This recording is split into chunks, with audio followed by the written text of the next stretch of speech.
This is Pastors Live, a Rev FM production podcast. Join Pastors Dave, Ty, and Shane for a fresh, fun, and often unpredictable take on faith, the Bible, and the world around us. Hey everybody, it's Pastors Live. It's Thursday. It's May 14th, and we have some great things that are happening here at Water Springs Church. We love Jesus. We love one another, and it's an amazing thing to be part of a ministry where our desire to do those two things well, to love God and love others, is so prevalent in our culture. Yeah. And we have Coffee with the Pastor coming up. We also have VBS Extreme and VBS coming up this summer. And we're really looking forward to that. We know we have some ladies events and some men's events coming up this summer as well. Different classes throughout and in the community. We've got the Man Camp coming up in August, and going to have Kevin come in and share about that here in the next couple weeks. And so, that's going to be really amazing. But it is Church in the Park on August 2nd. Church in the Park on August 2nd. So put that in your calendars. We are looking forward to that. And also today is National Pocket Change Day. And I can't remember the last time I had change in my pocket. What about you guys? It has been a while, actually. Yeah, it's been a while. So do you have change in your pocket on Sunday? On Sunday, I did, yeah. Oh, yeah. I had like almost $2 in change? Quarters. Yeah. What? Oh, nice. Were you going to the arcade? I wish if we had an arcade that took quarters. Right. Hey, we got some great guys in the studio. We got Gary Austin here, the voice of the Valley. Hi, Pastors. The man, the myth, the legend. We're really thankful for him. And just so everybody knows who's our regular listeners, if you're online, our 88.7. We had some technical problems we don't want to invest in. We're going to be doing some things to get 88.7 back on the air. Yep. But the coverage might be a little different, but we're working on that. So just so everybody's aware, and be praying for us. And if you want to participate in helping make that happen, reach out to Gary at Gary@therev.fm. Yes. We got Pastor Davis here today. God bless you guys. And then we also have Pastor Shane's here. Hello. And I'm Ty, and welcome to the fearsome foursome here in the studio today. And but yeah, Dave, when was the last time you had pocket change? Oh, a couple of days ago. I've got a bowl on our hutch in our dining room. It says "Change Your World." Nice. And that's where we put our pocket change. I don't keep it on me, but if I find at the end of the day I've got some, that's where it goes. Yeah, so it's a good place. So you to guys land. still using cash on a regular basis? When I can. When you can? Yeah. Yeah, I can't remember the last time. I know I have, because I used to have a big change thing that was full of hundreds and hundreds of dollars worth of change. I don't because we used cash all the time. Yeah. And now whenever I see a penny, I keep it now. Right. But that was something for me that I used to always do. But I can't remember the last time I really had. I always have a guitar pick in my pocket now. There you go. But not really change. Gary, what about you? You'd get change in your pocket? Was the last time? No, rarely. Really? It's been a long time. Yeah, but Dave, you remember when we used to support missions, right? With change, Absolutely. Like we'd have like the bird feeder in the foyer, right? Yeah. And really? Well, I think they still do at VBS, don't they? They still do the coin drive, the coin offerings, right? Yeah. And so the boys versus the girls, or whatever it might be for missions. Yeah, it's kind of fun. Yeah, but it's interesting. But this day in history, okay, that's a new one. Oh, all right. In 1973, the U.S. launched Skylab, America's first space station. Astronauts ended up spending a total of 171 days aboard it, which honestly is a very, very, very long time to be stuck with coworkers in space. Yeah. Fake news. Is that fake news? No. No. Okay. I was like, that happened this day in history. Yeah, that actually happened. Yeah. So, would you guys, if you guys had the opportunity, would you guys want to go up into space? Because they have the whole. The commercial. I can be backed in a couple hours. I'd do it. I would do it too. I would do it too. You guys go into John space? Glenn went up when he was 80. Really? And when he came back, his body was a little younger. Really? Yeah. Interesting. Traveling into space does things to your body. That might explain why William Shatner is so old. I would not want to spend. I would not want to spend a long time in space, though. With William Shatner, I would. With William Shatner, maybe. But I'd go to space with William Shatner. Until we get the artificial gravity down, like in the movies and stuff, man. Like, I don't know. Well, people who are listening to this program, either they or their children will one day maybe be part of the filling station on the moon. That's true. So there you go. Or Mars, whatever they try to do. Well, they want to go to Mars, but to go to Mars, you got to go to the moon. They have to have a filling station on the moon. It's going to be a wild time, man. There you go. Right, and you guys know that they actually have a plan now. I think it's 2027, 2028. They're going to start working on it in 2027. Right. Yeah. So the ability to launch further, and I am assuming scientifically everybody knows why, right? It's less gravity, right? So same amount of power or thrust, but without having to leave the gravity of Earth. So you get more velocity. And so, I mean, by the way, I don't know about you guys, but I always appreciate, some of those, old James Bond movies in space. Those are always really fun, but those are great. But hey, we've got some great things. We've got some great comments and questions. If you'd like to be part of the program, you have comments, questions, send them to Pastors Live at therev.fm, Pastors Live at therev.fm. Have some wonderful Bible readings today. We're in John chapter 12, and as we're getting through this, I think it's really interesting because They wanted to kill Lazarus, and Lazarus has already died, and they want to kill him again, and they wanted to kill him. And when you guys look at that, how angry they were at Jesus, but they wanted to kill Lazarus to quiet the message of the power of Jesus. That has always blown my mind that they would be so vicious as to desire to kill another person. When you guys read through that stuff and you look at the plot to kill Lazarus and things like that, how do you guys process that, just the venom that comes from that? Honestly, how I process it is Jesus said, because of what Jesus said, we should expect the world to behave like that and hate the deeds of light because they prefer darkness rather than light. It doesn't shock me too much. But I love my favorite part about John chapter 12 is you see the difference between what Mary, Martha, and Lazarus were doing in chapter 11. Right. You have, instead of Lazarus being dead, he's now alive. He's fellowshipping with Jesus. He's enjoying Jesus. He's brought to life literally. And then you have Mary and Martha who are worshiping Jesus and serving Jesus. It's just a great atmosphere, and the world doesn't understand that. And they will try to do anything to ridicule, mock, slander the gospel and the kingdom of God, and that's because they're two different sides, right? They're two different worlds. There's the kingdom of light and the kingdom of darkness. Right. Well, and I think, you think about that in kind of its geopolitical, construct, what's happening in that world at that time. And then, we have here locally, today is the 14th. We have an election on the 19th here locally. And I don't know if you guys have noticed this, but have you guys noticed it's a whole bunch of people fighting over the same piece of cheese and they're getting kind of mean to each other? Have you guys noticed that? I mean, it's so the question is, how do we as Christians, engage in in the idea of local issues, and do it well? And how do we do it? How do we do it biblically? Like, how do we engage in our community biblically, with all of this stuff that's swirling around, this person accusing that person accusing this person, and all of that meanness? How do we as Christians process that? How do we go forward?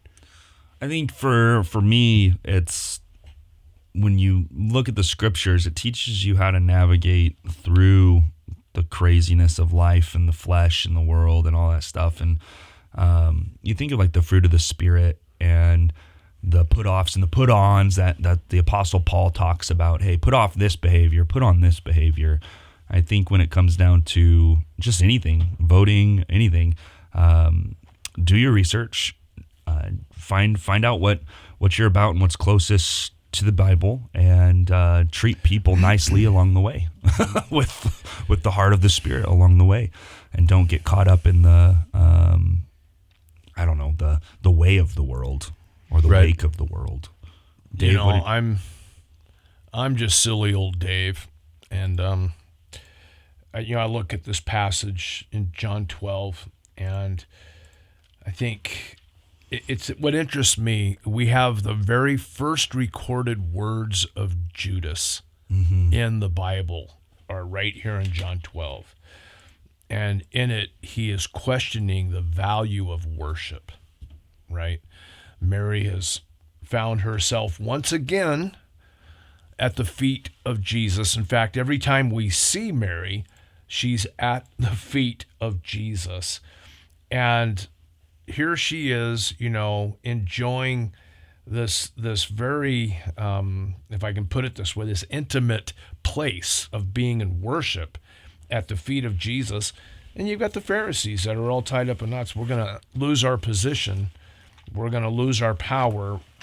We're going to lose our prominence, whatever it is. And the true lovers of Jesus are right where they need to be. Martha is still serving, only now she's not complaining. Right. Right. In chapter 11, she was griping about being a server. Now she loves serving Jesus. Why? Because her brother, who was raised from the dead, is sitting at the table with him, But she's just sort of taking her place, and not being weird about it. And I just think, I look at what's going on in our world, and I'm to the point now in my life where I see almost everything through the lens of Israel, and how does this affect where Christ himself is going to rule and reign for 1,000 years? Very shortly. And I just think, you know what? Some of the stupid stuff that people fight and argue over, I just ignore it. But because I want to be a good citizen, I'm voting next Tuesday, and I've made up my mind who I'm voting for. They can do whatever they want to do over the next 4 or 5 days. I already know who I'm voting for. I've seen how they behave. I've listened to their language. I've listened to the fighting. And now I'm looking at, okay, well, how does this affect the local church? How does it affect even in my own personal life? How does it affect my view of what's going to happen from Israel in a few years? And that's how I vote. So that's me. I'm just silly. I just want to worship Jesus, and I'm going to vote for people that I think are doing the same. And you don't treat others inappropriately Oh, who heck disagree with you, right? No, it's no, it's that's weird. silly. That's not Christ-like. Exactly. No, exactly. not at all. Because that's what that's kind of the point that I was trying to make, is like the Bible tells us how to navigate those toxic situations, whatever you want to call them, and we're to be that light in the darkness, like you were saying, Dave. I like that. I was talking to someone in our congregation, and she has 2 donkeys, and she had some neighbors that just came in that are in the nicest way possible. They don't like church, right? They don't like Jesus or anything. But the kids, there's been this relationship that has developed between their kids and this lovely gal in our congregation. And Nice. She's been using the donkeys and showing them with the cross on the back and Right. ministering to them. And Love that. it's cool how the Lord uses all of his creation to glorify himself, man. We were just reading in Numbers about how Balaam and his donkey, that little situation there. I love how the donkey talks to Balaam. The questions that the donkey asks, like, hey, have I ever been a bad donkey to you? Right. Like, have I ever tried to pull a quick one on you, bro? Well, I love that the angel says to Balaam, you should be thankful for that donkey because he saved your life. Right. If it wasn't for that donkey, you'd I'd be have dead. lopped your head off, Jack. Right. I love this also in our passage in our reading this morning. I was just looking at it. The people say to Philip, "Sir, we would see Jesus." I think that's the key. I really believe that. And if you're running for political office, God bless you, because I think we need Christians involved in politics, local politics, state politics, national politics. We need Christians. But at the end of the day, we would see Jesus. Yeah. Yeah. Yeah, and if that's not the end goal, then we're missing something. We're missing something, Yeah, and Pastor Ty. I think the biggest thing is that there is a responsibility that we have as Christians to be part of the civic process, and really importantly, especially locally, we have even a greater impact than we do on a national or global scale. And so when we're talking about our state representatives, which is what we're talking about a lot right now, when we're talking about our state representatives, you know, and you know, I think Balaam's an interesting issue because here's a man who is a true prophet of God, but yet he has within him this financial greed, this ulterior motive. Yeah. And so I don't honestly, you can say you're a Christian and run for office, but when that ulterior motive comes out, you know, you're kind of throwing yourselves in the hands of not only, you know, God, but you're also throwing yourselves into the hands of your constituents. When you use God as your platform, but then you're just platforming God so you can get elected, that's always a problem. And we've seen that. I mean, Dave, you and I have seen that for years. Yes, you know, sir. Shane, you've seen it as well. We've seen that. And I think that we have to really look at people's character. Like, what is your character? And is your character matching what a Christian should actually look like? And I'll tell you what, man, just like Balaam, money can corrupt in ways that we just have no concept. Like, you know, how money can corrupt people in leadership. And that's why, you know, the Proverbs talk so clearly about, you know, it's a wicked man who takes a bribe, you know, so don't, and bribes cloud judgment, you know, and all those different things. I mean, the scripture is super clear. And so we want to encourage you, look, go ahead, do some research, get out and vote, but don't sit around and go, well, it's just a local state election. It doesn't really matter to me. It doesn't really matter. It's the big, you know, it's the big elections. It's the presidential election that matters. Let me just point something out. What happens is the state level moves to the regional level, which moves to the national level. So from your city government to your state government and outward, you have to realize that you have to have impact. You have to have impact in all those areas, because if you lose cities and you lose states, you lose the nation. Mm-hmm. And it's really, really important that we are engaging as Christians because we do have a responsibility civically to be where we are. I mean, you know, as it goes with the land, so it goes with you. And so if you enjoy your freedoms and you enjoy those things you have as a Christian, you need to you're going to have an opinion. You don't have to be mean about it. And that's what I'm getting tired of. I'm just getting tired. It sounds like two cats fighting outside my door every time I go to the mailbox. like that's what it's like right now, grabbing stuff out of my mailbox. It's like two cats in a fight outside the door. You remember the old Steve Taylor song, Whatever Happened to Sin? Oh, yes. He has this great verse, and he says, the politician next door swore he'd set the Washington arena on fire, thinks he'll gladiate him, but they're going to make him a liar. Well, he's a good old boy. He was born and raised in the buckle of the Bible Belt. But remember, when you step into your voting booth, he'll never lie. He'll just embellish the truth. Promises were made to be broken, right? You got to play the game to win. When you need supporting, tell them that you're born again. Whatever happened to sin? Yeah. Wow. Yeah. Yeah. I mean, this sounds like it was written for this election cycle. And that was like in the 80s, early 90s. Yeah. Ain't nothing new under the sun. Well, right? yeah, ain't nothing new under the sun. And we've been seeing it for so long. And I think right now, if you think about it, I was watching an interview with Jeff Foxworthy, and he's been asking audiences, do you trust your government? Do you trust media? Do you trust your news? And no one's answered yes. No, we don't trust news. No, we don't trust social media. And no, we don't trust government. It sounds, it does. It sounds like the 60s again. Can't trust anybody over 30. Yeah, and it's really, really a bizarre space to live in. But guys, we encourage you, get out and vote. Be part of that. If you have pocket change, hey, use it for the kingdom of God. Right on. Yeah, use it for God's kingdom. Listen, you're loved, your family. We've got some great stuff coming up. You can check out our website.